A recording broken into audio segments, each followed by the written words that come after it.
Karakteristik kurikulum di negara Brasil. Yang pertama, sistem pendidikan Brasil memiliki 5 tingkat. Yang kedua, Brasil memiliki berbagai jenis sekolah. Yang ketiga, Brasil memiliki tingkat melek huruf yang tinggi. Yang pertama adalah sistem pendidikan Brasil memiliki 5 tingkat. Jenjang pendidikan dimulai dari tingkat prasekolah, sekolah dasar atau tingkat dasar 1 grau, dan tingkat menengah atau tingkat kedua 2 grau, sampai universitas dan tingkat pascasarjana. Yang kedua, Brasil memiliki berbagai jenis sekolah. Sekolah di Brasil terbagi dalam 3 kategori, yaitu negeri, swasta, dan internasional. Sekolah swasta mempunyai fasilitas yang lebih baik, pendidik yang terampil, dan pendidikan yang berkualitas. Sedangkan sekolah negeri didanai oleh pemerintah. Sekolah internasional menggunakan kurikulum asing seperti Amerika dan Inggris. Yang ketiga, Brasil memiliki tingkat melek huruf yang tinggi. Lebih dari 99,2% penduduk Brasil dapat membaca dan menulis. Tingginya angka melek huruf di Brasil disebabkan oleh satu faktor utama. Pendidikan dasar di Brasil gratis dan wajib. Akibatnya, banyak warga bahkan mereka yang berasal dari keluarga miskin yang mempunyai akses terhadap pendidikan dasar.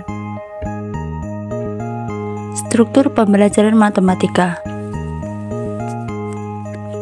Yang pertama self-assessment, yang kedua statistik, yang ketiga area-area. Ini yang dimaksud adalah peserta didik dapat menentukan luas poligon beraturan dan bangun daftar komposit.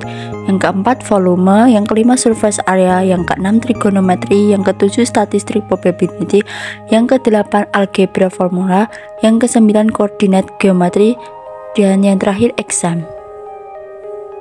Pendidikan di negara Brasil tentunya memiliki perbedaan dengan pendidikan di Indonesia. Di antaranya adalah yang pertama, dilihat dari sisi jam belajar per minggu di Indonesia, jam belajarnya jauh lebih panjang dibandingkan dengan negara Brasil. Dari sini terlihat bahwa pelajaran di negara Brasil berlangsung lebih efektif dibandingkan dengan di Indonesia. Yang kedua, negara Indonesia memiliki beban belajar dan jumlah mata pelajaran antara tingkat SD dan SMP terjadi perbedaan yang cukup besar, sehingga siswa diharuskan untuk melakukan adaptasi yang cukup keras. Banyak siswa mengalami kesulitan dalam belajar karena hal ini. Sedangkan di negara Brasil, untuk tingkat pendidikan dasar, mata pelajarannya diberikan kepada siswa sama. Yang ketiga, dari tahun ke tahun, kurikulum di Indonesia selalu diisi muatan materi yang cukup padat. Materi yang terlalu padat membuat siswa tidak bisa lebih fokus dalam memahami materi pelajaran tersebut.